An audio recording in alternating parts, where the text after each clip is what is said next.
All right, let's dive into a really powerful idea today, one that might just flip the script on how you think about progress. We're going to take apart a simple and honestly, a pretty frustrating question. Why does our obsession with setting huge, ambitious goals so often lead us straight to, well, nowhere?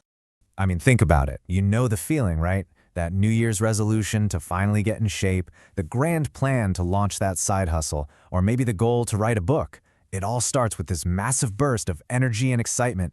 And then, what happens? More often than not, it just fades away. It's this super common frustration. But what if I told you the problem isn't you? What if the problem is the goal itself? And that brings us to something the source material for this calls the goal trap. It's this kind of counterintuitive idea that by focusing so intensely on the finish line, we actually make it less likely that we'll ever get there. We're so busy staring at the top of the mountain that we completely forget the single most important part, how to take that very first step. Does this little cycle look painfully familiar? You set a massive, inspiring goal, lose 20 kilos, make $1 million, you name it, and you get that incredible rush of motivation. For a few days, maybe even a few weeks, you are on fire. But here's the thing about motivation. It's like a battery with a limited charge. It always fades. Then the daily effort starts to feel like a total grind, and eventually, you quit. This isn't a personal failure. It's a failure of the system. And this right here, this is the fundamental shift in thinking we need to make. Remarkable transformations, the big changes we're all after, they don't come from one giant leap. Nope. They're the product of tiny, almost invisible actions that you just repeat day in and day out. It's not about making one big decision. It's about the daily architecture you build for your life. Okay, so if goals are the trap, what's the escape hatch? Well, it's about shifting our focus from chasing a goal to building what we can call a 1% improvement engine. This is where we stop chasing the results and we start building the machine that creates those results for us, almost automatically. This breakdown is absolutely key. Goals are the direction, right? They're the destination on the map. But systems are the daily movement. They're the process of actually driving the car. A goal totally relies on motivation, but a system is designed to keep you going even when your motivation has completely checked out. Goals are a one-time thing. Systems are a continuous engine that just keeps running. Here's a great way to think about it. A goal is like a compass. It's essential, right? It points you north. It gives you a direction. But the compass itself cannot move you a single inch. The system is the actual act of putting one foot in front of the other every single day. You can have the best compass in the world, but if you don't have a system for walking, you're going to stay exactly where you are. So what fuels this engine? It's this deceptively simple idea of 1% daily improvement, just getting 1% better each day.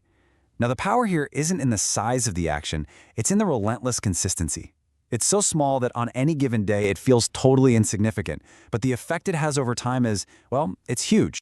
And this brings us to what is probably the most crucial idea in this entire explainer. It's the one thing that ties it all together. You don't rise to the level of your goals. You fall to the level of your systems. Think about that. In those moments of stress or exhaustion, we don't magically perform at our highest ambition. We just default to our training. We fall back to our daily standard. Now, this all sounds pretty great in theory, but let's be real. There's a huge challenge, and it's the reason most people give up on this whole approach. It's that phase of invisible progress, where you're doing all the right things, day after day, but you're seeing absolutely nothing for it. This phase actually has a name. It's called the plateau of latent potential. Latent just means hidden or dormant. So your potential for that big breakthrough is building up, but it's all happening beneath the surface. And this is the most dangerous part of any journey, because it feels exactly like you're failing. And man, life on the plateau is tough.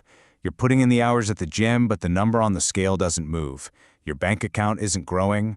You get no applause, no likes, zero external validation. It is so easy to just conclude that your efforts are a complete waste of time. But the key is to trust that progress isn't absent. It's just accumulating quietly, storing up energy for the breakthrough that is definitely coming. The ice cube analogy is the absolute perfect way to visualize this. Okay, imagine you've got an ice cube in a room that's 28 degrees. You raise the temperature to 29, then 30, then 31. What happens? Absolutely nothing. It's still a block of ice. It feels like all that energy you're putting in is doing nothing at all. But then you make one more tiny little shift to 32 degrees and boom, a breakthrough happens. It starts to melt. That final degree wasn't any more important than the others. It was simply the moment that all the quietly stored energy finally decided to show itself. So if you can just survive that plateau, if you can push through, something really incredible happens. The focus shifts away from just achieving some external result to something much deeper and way more permanent. It shifts to changing who you are. Because let's be honest, anyone can get motivated to run a marathon one time. But to become a runner, that's a whole different ballgame. See, the true goal isn't just to write a book, it's to become a writer. The real prize isn't that one-time achievement, it's the lasting change in your identity. So how does this even happen? How do you change your identity? Well, think of it this way. Every single action you take is a vote for the type of person you want to be. When you choose to go to the gym, you cast a vote for I am a healthy person. When you write just one page, you cast a vote for I am a writer. Now, one single vote doesn't decide the election, of course, but as you cast those votes, day after day, the evidence starts to pile up until it's just undeniable. Your identity isn't something you just choose, it's something you earn through proof.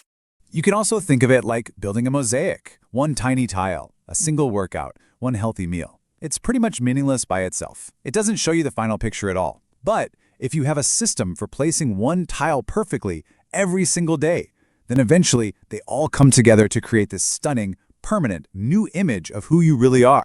And so, we come right back to our central theme. Your goals, they're your hopes. Your systems, they're your reality. When life gets tough, you don't perform based on your ambition. You perform based on your training, on your habits, on your automated processes. Your systems are your true foundation. And that leaves us with one final and really crucial question to think about. Forget about your big, lofty goals just for a minute. Instead, look at your small actions from today. Every choice you made, every little habit. It was a vote. The real question is, what identity are you building with those votes?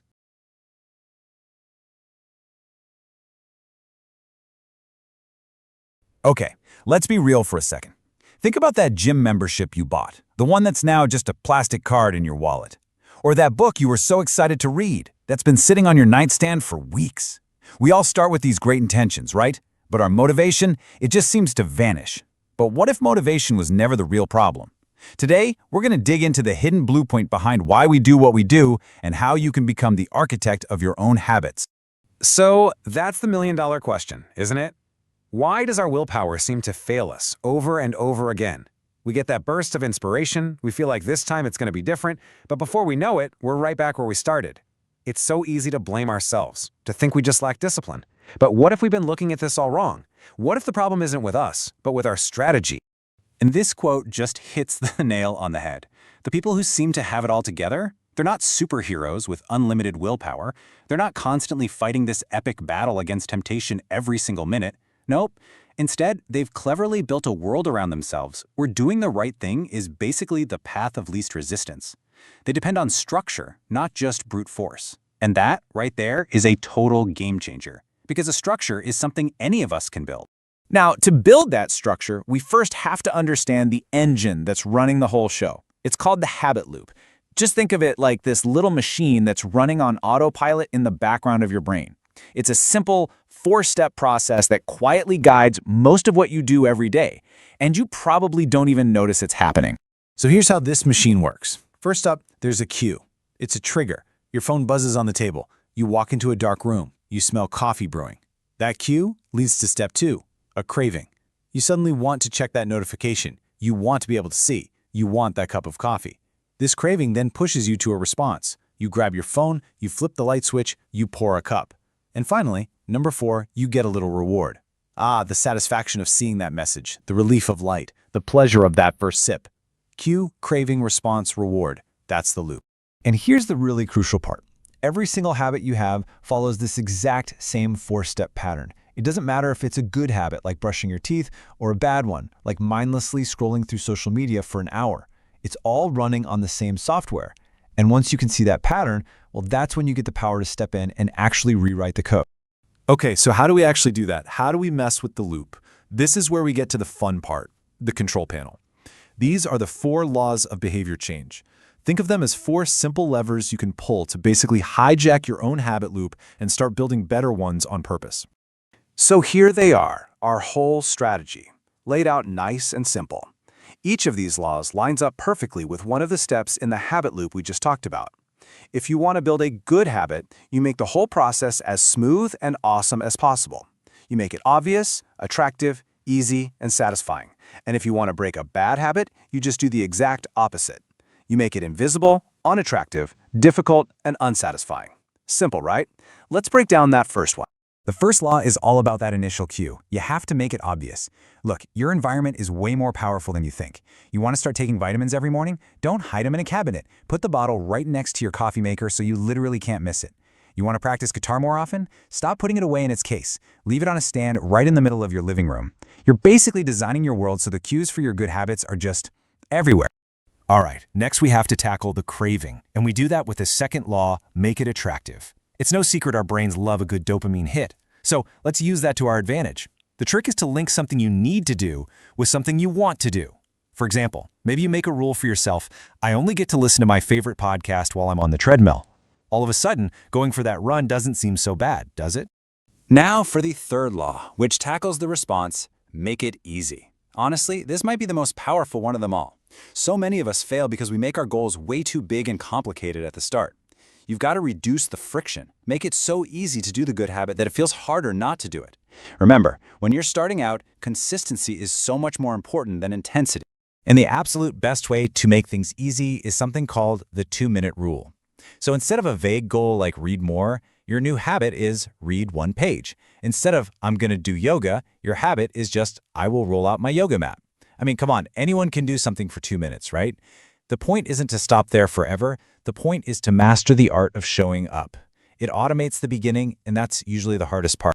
And finally, we have to close the loop with the fourth law, make it satisfying. For a habit to really stick, your brain needs to feel a little bit of success right away. We're wired for immediate gratification, not some far-off future reward. So give yourself a little win. Get a calendar and take pleasure in marking a big X through each day you stick to your habit. That little feeling of accomplishment is like candy for your brain, and what gets rewarded gets repeated. So, when you start putting all these pieces together, you'll notice a huge shift in how you see things. You stop feeling like a victim of your own bad habits, and you start seeing yourself as the architect of your life. You're the one designing the systems that will actually help you reach your goals. And that really brings us to the biggest takeaway here. Motivation, it's like a flaky friend.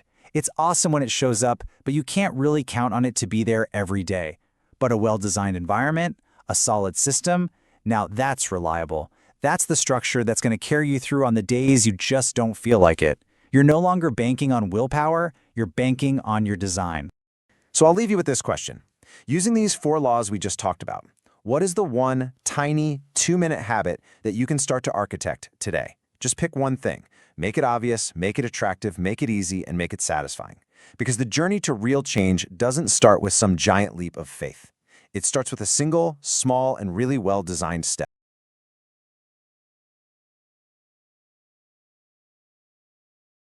You know that one big goal you have, right? The one we all set maybe every January, full of fire and motivation, only to watch it just kind of fizzle out by February? We always think, oh, if I just had a better app or a better planner or just more willpower, this time would be different. But it rarely is. The thing is, the problem isn't the goal, and it's not the tool. It's actually way deeper than that. So today, we're going to dive into a completely different way of thinking about progress, one that isn't about what you do, but about who you become. Okay, so let's just start with the big question that we all face. Why is it that at the end of a really long day, the siren call of the couch and just endlessly scrolling on our phone is so much stronger than that new book sitting right there on the nightstand? I mean, we know which one is better for us, so why does the bad habit feel so comfortable? Well, it turns out our brain is kind of playing a little trick on us. And it all boils down to this one simple word, convenience. Think of your brain like a river. It's always going to flow along the easiest path, the one with the least resistance. Bad habits? They're like a pre-dug channel. They take 0 effort to follow. So this isn't about willpower. It's not that you're weak or anything like that. It's just about your brain trying to save energy. And the real key, the big secret, isn't to try and force that river uphill. Nope. It's to actually reshape the landscape itself. So how in the world do we fight back against this powerful pull of convenience? Well, here's the twist. We don't. We just reverse it. We can use a set of what we'll call anti-laws. Basically, a toolkit for turning the tables on our own minds and making those bad habits inconvenient, unattractive, and just downright unsatisfying. This is where it gets super practical.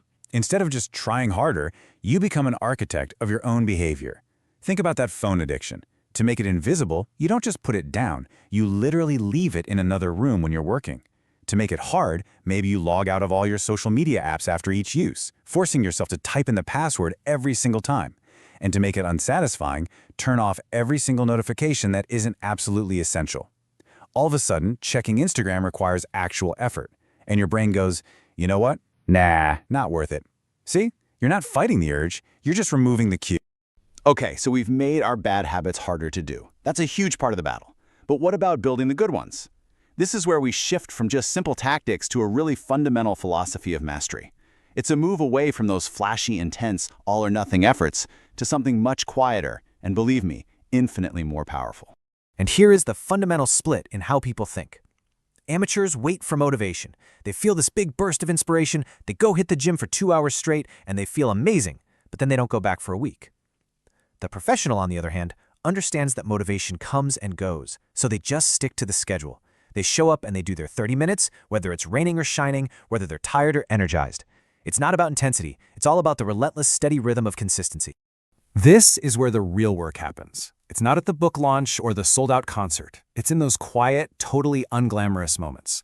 It's the writer who shows up to a blank page at 6 a.m. on a cold Tuesday morning. It's the guitarist whose fingers just ache from practicing the same boring scales over and over and over again. Success isn't the highlight reel we see on social media. It's the sum of all the boring, consistent work that no one ever sees. So we've tweaked our environment and we've committed to being consistent. Awesome. But there's one final layer, and this is the one that makes change truly stick. So far, we've been talking about doing things differently. But the ultimate shift, the real secret sauce here, is about being someone different. This is the absolute core idea of what we call identity-based habits. So instead of focusing on an outcome like, I want to lose 20 pounds, you focus on an identity. I am a healthy person. Just think about that shift for a second. A healthy person doesn't have to force themselves to eat a salad or go for a walk. That's just what they do. The behavior becomes a natural expression of who they are, not a constant struggle against their old self. Let's use a classic example. A lot of people set the goal to run a marathon. And hey, it's a huge achievement. They train for months, they cross that finish line, and then what happens? Well, for a lot of them, the journey just ends. The running shoes go in the closet, the goal was achieved, job done. But what if the goal was never the marathon? What if the real goal was simply to become a runner? You see, for a runner, the marathon is just a Tuesday. They run the next week and the week after that because that's just who they are. Their identity isn't tied to some finish line. The identity is the journey. And you can apply this to everything. You don't just want to write a book, you want to become a writer, someone who sees the world in stories and shows up to the page every day. You don't just want to build a business, you want to become a builder, someone who just loves creating systems and solving problems. When you embody that identity, the actions take care of themselves. They stop being chores, they become expressions of who you truly are. So here's the most powerful way to think about all of this. Every single action you take is like casting a vote for the type of person you want to become. Meditating for just 1 minute, that's a vote for being a calm person. Writing one single sentence, that's a vote for being a writer. These tiny little votes, they accumulate over time, building this undeniable mountain of evidence of your new identity until you don't even have to think about it anymore. It just is who you are. So this whole journey to mastery, it's not about finding the perfect life hack or trying to muster some superhuman willpower. It's about the small, consistent votes you cast for yourself every single day. It's about reshaping your environment and, most importantly, reshaping your belief in who you can be. So the question I want to leave you with isn't, what do I want to achieve? It's something way more fundamental. Who am I becoming? I hope you found this video enjoyable and informative. If you did, don't forget to subscribe to my channel for more amazing content just like this.